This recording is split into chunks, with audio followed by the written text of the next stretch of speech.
Genesis chapter 37. Yaakov continued living in the land where his father had lived as a foreigner, the land of Canaan. Here is the history of Yaakov. When Joseph was 17 years old, he used to pasture the flock with his brothers, even though he was still a boy. Once when he was with the sons of Bela and the sons of Zilpah, his father's wives, he brought a bad report for them to their father.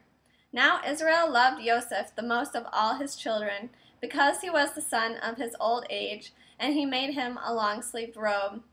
When his brothers saw that their father loved him more than all his brothers, they began to hate him and reached the point where they couldn't even talk with him in a civil manner.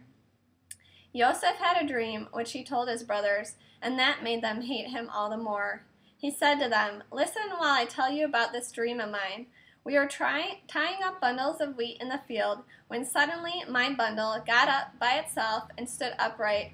Then your bundles came, gathered around mine, and prostrated themselves before it."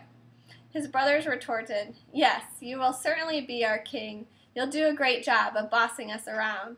And they hated him still more for his dreams and for what he said. He had another dream which he told his brothers. "Here I had another dream. And there was the sun, the moon, and the 11 stars prostrating themselves before me." He told his father too, as well as his brothers, but his father rebuked him. "What is this dream you have had? Do you really expect me, your mother, and your brothers to come and prostrate ourselves before you on the ground?" His brothers were jealous of him, but his father kept the matter in mind. After this, when his brothers had gone to pasture their father's sheep in Shechem, Israel asked Joseph, "Aren't your brothers pasturing the sheep in Shechem? Come, I will send you to them." He answered, "Here I am." He said to him, "Go now, see whether things are going well with your brothers and with the sheep, and bring word back to me." So he sent him away from the Hebron valley, and he went to Shechem, where a man found him wandering around in the countryside. The man asked him, "What are you looking for?" "I'm looking for my brothers," he answered. "Tell me, please, where are they pasturing the sheep?" The man said, "They've left here because I heard them say, 'Let's go to Dothan.'" Joseph went after his brothers and found them in Dothan. They spotted him in the distance, and before he had arrived where they were, they had already plotted to kill him. They said to each other, "Look, this dreamer is coming. So come now, let's kill him and throw him into one of these water cisterns here.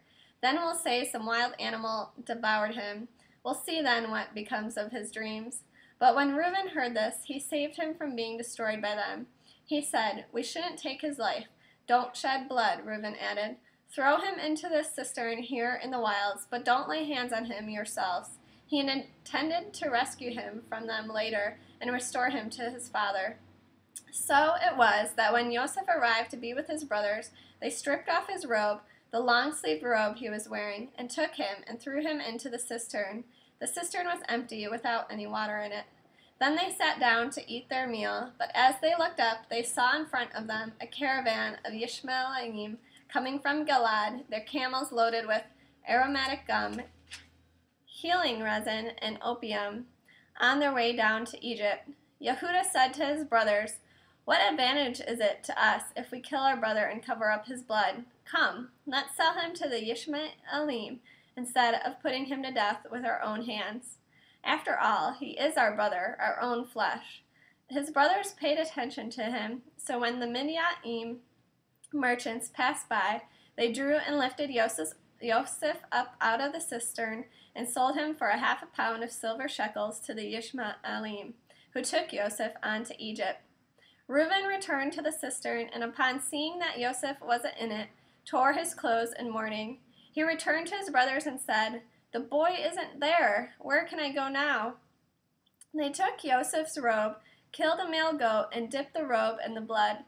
Then they sent the long-sleeved robe and brought it to their father, saying, "We found this. Do you know if it's your son's robe or not?" He recognized it and cried, "It's my son's robe. Some wild animal has torn Joseph in pieces and eaten him." Yaakov tore his clothes and, putting sackcloth around his waist, mourned his son for many days.